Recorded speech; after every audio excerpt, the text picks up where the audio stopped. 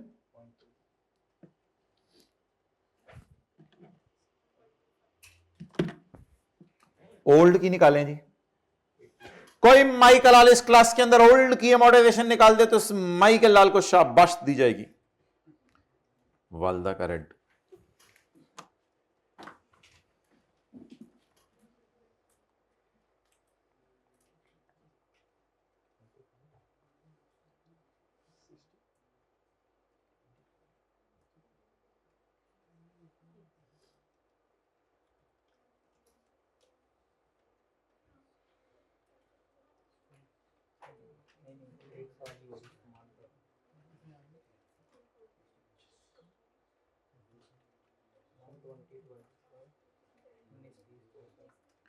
किस दीवाने को और मस्ताने को पता चल गया कि इसकी रिमेनिंग लाइफ कम हो गई है?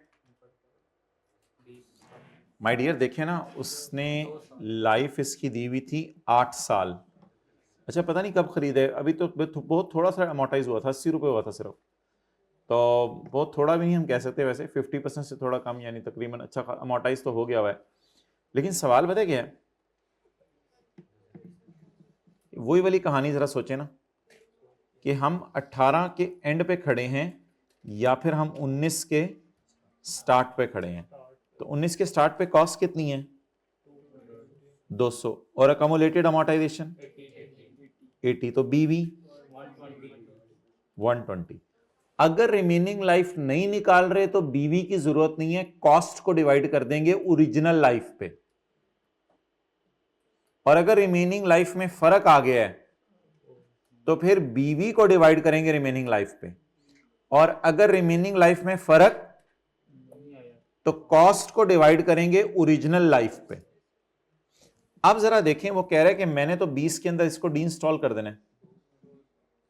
आप बताएं, हमारे साल ये सब कहानी पता चल गई है क्योंकि नया सॉफ्टवेयर तो हमारे साल आया, तो इसलिए चेंज इन एस्टीमेट हो गया, साल के शुरू से इफेक्टिव लें। अब कितने साल रह गया? अब बीवी को 2 साल में खत्म करूं या कॉस्ट को 8 सालों में खत्म करूं? बीवी को 2 सालों में मेरे ख्याल से खत्म कर देना चाहिए। अब 120 डिवाइडेड बाय 2,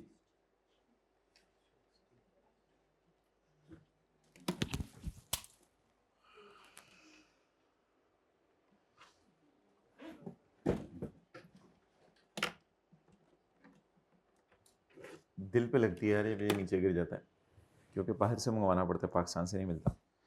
अच्छा अब मुझे ये बताएं कि कॉस्ट बोले, कॉस्ट कितनी है? दुनिया की चीजों की मोहब्बत ना दिल में रखा करें। कॉस्ट कितनी है? 200 और अकोमोडेशन 80। माय डियर मुझे बीवी क्यों चाहिए? क्योंकि रिमेनिंग लाइफ बदल गई है ना माय डियर। जो सवाल पूछा जा रहा था उस पर फोकस किया करें। मुझे बीवी क्यों चाहिए? डेप्रिसिएशन तो कॉस्ट डिवाइड बाय लाइफ पे निकल आती है, मुझे बीवी क्यों चाहिए? रिमेनिंग लाइफ बदल गई, तो बीवी को डिवाइड कर दें, खत्म कर दें। बीवी को कितने सालों में खत्म करना है? 2 सालों में।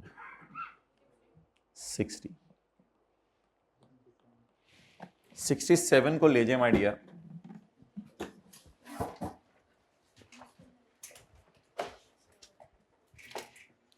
67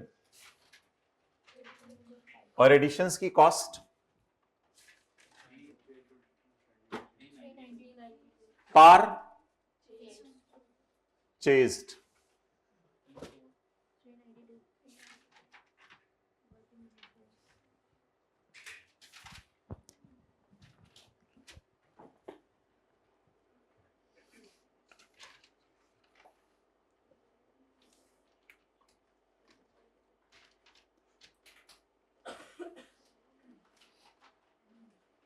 काबिल इस्तेमाल हालत में लाते लाते 10 महीने इसको लग गए थे, तो इसलिए क्वालिफाइंग एसेट था। चलें जी,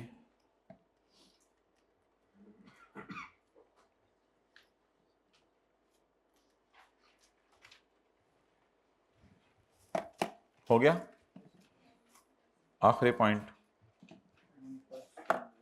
on 1 January 2019 QL acquired a license for rupees 600 million for a period of 5 years. QL made an initial payment of 100 million.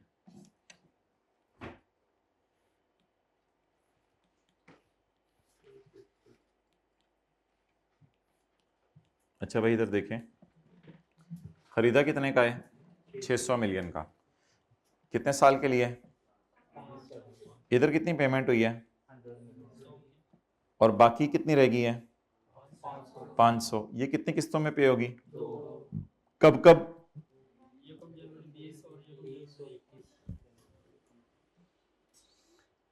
भाई जब पेमेंट और चीज के खरीदने में 1 साल या उससे ज्यादा का गैप हो तो हम फिर डिस्काउंट करके ना पेमेंट्स को रिकॉर्ड किया करेंगे। अब असूली तौर पे ये चीज 600 रुपए की नहीं है, 600 रुपया ये है। असल में अब होगा ये कि 100 जमा 250 को 1 साल पीछे बुलाएंगे और जमा 250 को 2 साल। अभी तक कोई भी ऐसा सवाल नहीं हुआ था जिसमें पेमेंट्स 1 साल या उससे ज्यादा के अरसे में हुई हों। अभी एक सवाल किया था हमने एडजस्टमेंट 1, लेकिन उसमें पेमेंट्स नहीं हो रही थी इंटेंजिबल की। वो तो कब का खरीदा हुआ था, वो तो उसकी फ्यूचर कैश फ्लोज थी, वैल्यू इन यूज निकालने के लिए डिस्काउंटिंग हो रही थी। अब तो इंटेंजिबली हम तकरीबन 2 साल 1 दिन में पेमेंट स्प्रेड करके खरीद रहे हैं। अब इस सवाल में मसला यह था कि उसने डिस्काउंट रेट नहीं दिया था, इसलिए आगे उसने कह दिया कैश प्राइस इसकी 520 है। अगर आज कैश में ले लो तो 520 का मिलेगा। अब ये सारा डेटा फारिग करें। 520 is the cost of my licence. और अगर डिस्काउंट रेट दे देता तो जैसे मैंने इस तरह का सवाल एक दिन कराऊंगा आपको, ये सवाल एक हमने प्लान में अपने रखा हुआ है, उसमें इस तरह की पेमेंट सारी होंगी, उन्हें फिर डिस्काउंट करेंगे, डिस्काउंट करके एक अप्लाइज करेंगे। ऊपर वाला डिस्काउंट रेट तो बिला वजह यूज ना करें इधर। जी बोलें। वैसे भी उसने खुद प्राइस दे दी है ना, जब उसने प्राइस दे दी तो फिर डिस्काउंट रेट तो हम वैसे भी यूज नहीं करेंगे।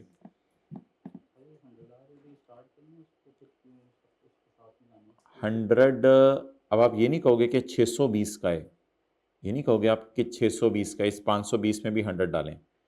वो कहते हैं 600 का मैंने खरीद लिया है, यानी सप्लायर को कितना देना है, उसमें से उसको 100 दे दिया अभी और बाकी 2 किस्तों में दे दूंगा।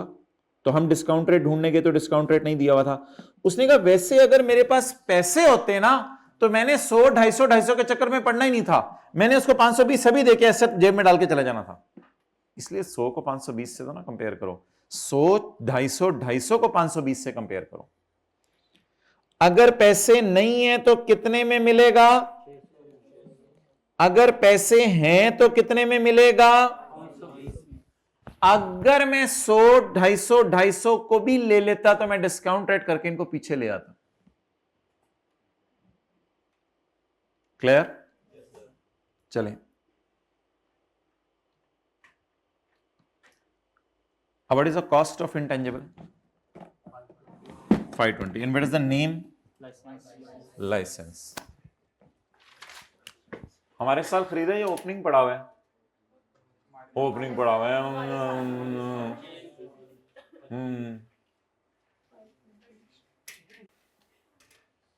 520 वर्कआउट किया या सवाल से उठाया है? तो वर्किंग का रेफरेंस देने की जरूरत नहीं। हाँ हाँ, पहले बड़े हम वर्किंग रेफरेंस दे रहे हैं।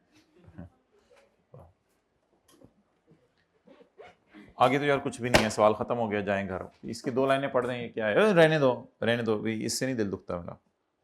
इसको इधर रख दो, ये कह रहे हैं, ये काला मार्कर है।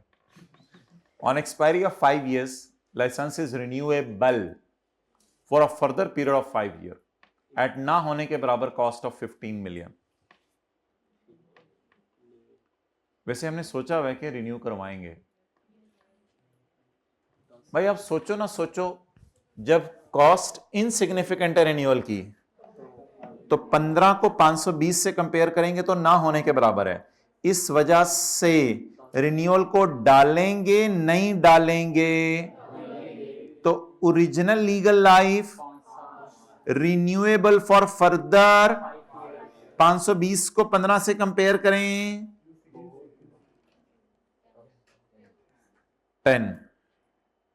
अच्छा, वैसे हमने ये सोचा हुआ है कि इसको 8 साल के एंड पर बेच देंगे।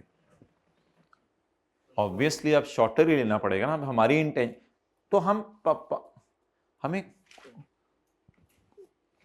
उसने काटा है, हमें उसने काटा है कि हम 5 साल के लिए रिन्यू करा रहे हैं। और क्योंकि हमारा इरादा तो ये है कि हमने 8 साल के एंड पे बेच देना है, तो फिर हम 5 साल के लिए क्यों रिन्यू करा रहे हैं? हम पहले दफा 5 साल के लिए खरीदें, फिर 3 साल के लिए रिन्यू करा लें। हमें उसने तो नहीं काटा कि हम 5 साल के लिए रिन्यू कराएं। हम क्यों 5 साल के लिए रिन्यू करा रहे हैं? हुकूमत ने ऑप्शन ही रिन्यूअल की 5 साल की रखी होगी, 3 साल रिन्यू करने की ऑप्शन ही नहीं है। आप कहीं स्विमिंग पूल में मेरा 5 मिनट जाने को दिल चाह रहा है, चल चल चपेट, घंटे से कम के लिए हम नहीं देते स्विमिंग पूल।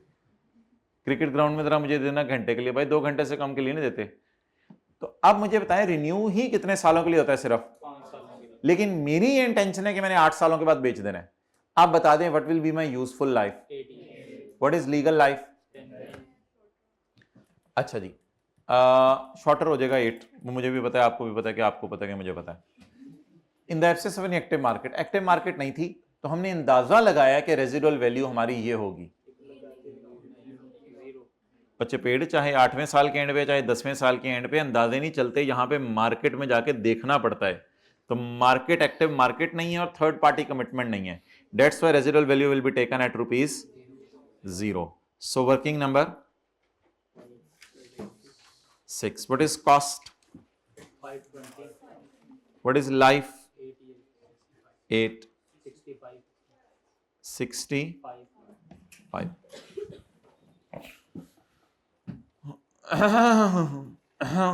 7 मिनट पहले फारग हो गए, इसको कहते हैं फारग हो जाना, फारिग। ओके, 65। अब हम एक छोटा सा सवाल और करेंगे ताकि कमिटमेंट पूरी हो आपसे। बस अब टोटल टोटल खुद ही कर लीजिएगा, आप लोग जा रहे। बीवी शीवी कटनी आती है आपको? तीनों की बीवी अलग अलग निकालिएगा, इसकी बीवी अलग, इसकी बीवी अलग, इसकी बीवी अलग। अच्छा, जब एंड पे इधर लाइफ्स लिखना शुरू करेंगे तो इसकी लाइफ कितने लिखेंगे? इसकी, किसकी?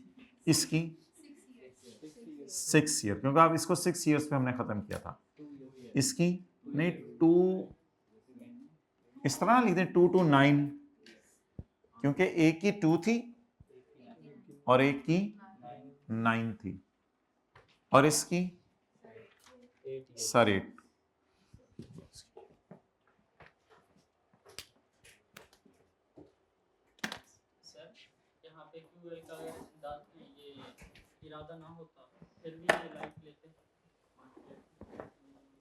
क्यूएल का इरादा होता ना होता, हमने तो खोता देखना, हमने तो ये देखना होता है कि सिग्निफिकेंट है या इनसिग्निफिकेंट है।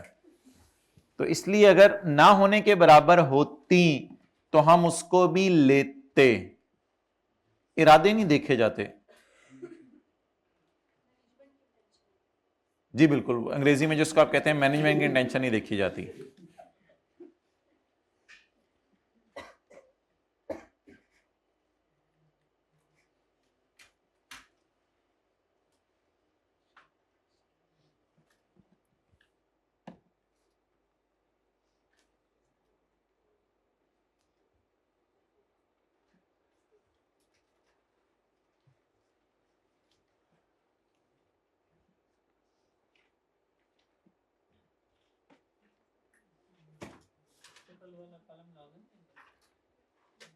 वैसे इसमें मना नहीं किया हुआ तो बना देना चाहिए वैसे।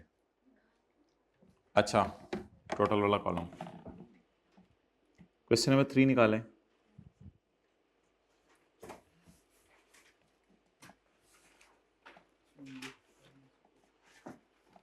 अंग्रेजी pharmaceutical limited learned Urdu has provided you with the following information related to the year ended 30 जून 2013। हमने 2 वैक्सीन्स बनाई हैं, ए और बी। मार्केट के एनालिसिस के मुताबिक ये अंदाजा है कि vaccine A would generate revenue of 300 per annum for next 5 year, whereas vaccine B would generate annual revenue of 80 million for an indefinite period. जी, हाथ खड़े करके आप अंग्रेजी का जवाब दे दें। Explain how the above expenditure may be accounted for.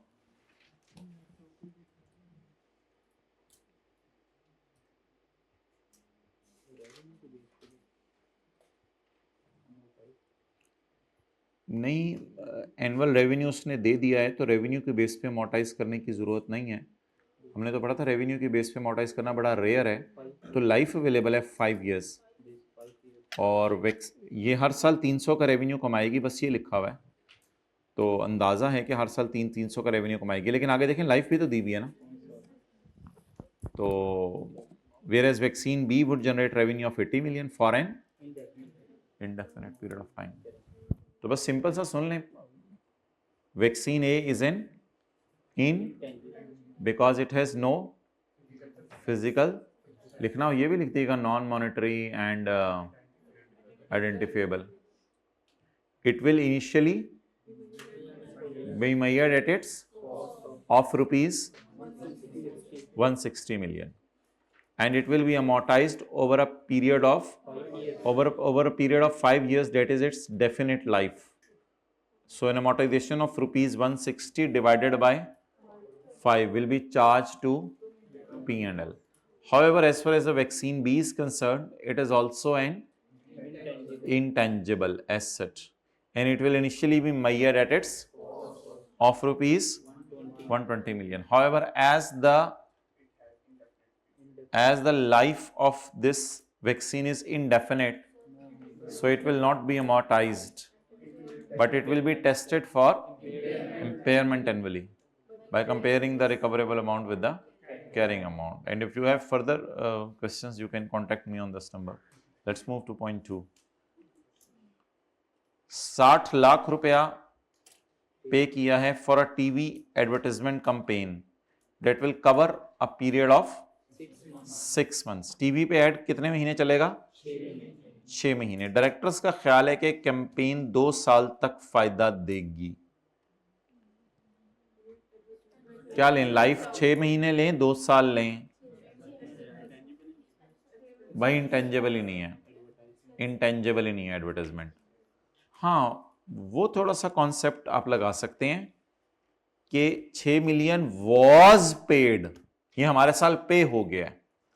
तो अगर 6 मिलियन पे हो गया हमारे साल, तो मुझे ये लग रहा है कि फिर वही वाला काम जो भी किया था एनुअल होस्टिंग फीस वाला, तो 1 मई 2013 को एंट्री कर लें प्रीपेड डेबिट कैश क्रेडिट। कितने से?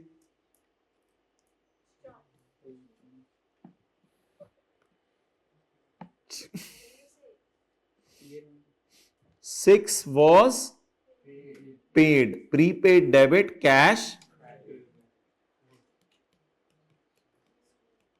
और 30/13 को advertisement expense debit prepaid credit. 6 million divided by 6 महीने, 6 महीने एडवर्टाइजमेंट चलनी है ना। ये असल में 6 महीने इश्तिहार चलाने के आपने 6 मिलियन दिए, मई जून हमारा साल और जुलाई अगस्त सितंबर अक्टूबर अगला साल, लेकिन पेमेंट इस साल कर दी है ना, ये मसला हुआ है। तो प्रीपेड डेबिट कैश क्रेडिट और प्रीपेड को खर्चे में शिफ्ट कर दें। आपको पता है जब आप प्रीपेड कार्ड को स्क्रैच कर लेते हैं तो आप एक्सपेंस रिकॉर्ड करते हैं। प्रीपेड कार्ड को जब नाखूनों से स्क्रैच करते हैं तो फिर आप इस्तेमाल करते हैं ना सर्विस। तो प्रीपेड कितना था? 6। ईयर एंड पे भी ये प्रीपेड ही है या इसमें से कुछ यूज भी हो गया है? अच्छा, पेबल कैसे खत्म होता है? पे करके। प्रीपेड कार्ड कैसे खत्म होता है? वो तो प्रीपेड है, वो कैसे खत्म होगा? यूज करके। और पेबल कैसे खत्म होता है? पे करके। और प्रीपेड कैसे खत्म होता है? अब यूज बताएं कितने महीने हुआ? 2 महीने एडवर्टाइजमेंट चल गई तो 6 million divide by 6 months multiplied by. ये इंट्रो की क्लास की एंट्रीज हैं, इनका FR1 FR2 से कोई ताल्लुक नहीं है। FR2 में तो ये वाला कॉन्सेप्ट उसने टेस्ट किया था कि 2 सालों पे आप कहीं इंटेंजिबल बना के अमोर्टाइज ना कर दें। FR2 का तो ये कॉन्सेप्ट था। अगर इस लाइन को मैं मिटा दूं, ये तो इंट्रो की क्लास का कॉन्सेप्ट है कि 6 मिलियन का इश्तेहार चलाया है, 6 महीने तक चलेगा, तो बताओ 2 महीने का कितना खर्चा है? 2 सर 2। तो अब P&L में कितना चला जाएगा? 2। और बैलेंस शीट में सर 4 चला जाएगा प्रीपेड। तो बताएं जी, advertisement expense of ₹2 million will be charge to P&L. However, as whole of the payment is made in the current year, so 6 minus 2 will appear as a prepaid asset in current assets in statement of financial position.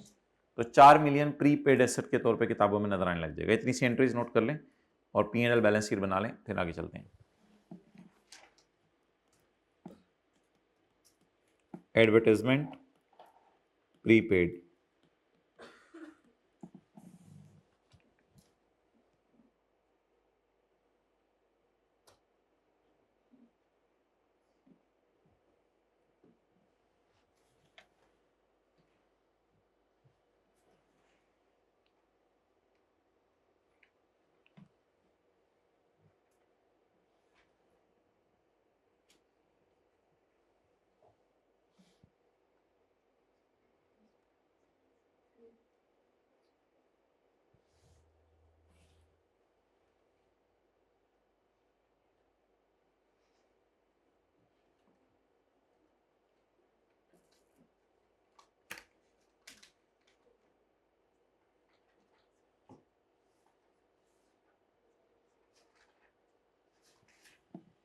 Okay,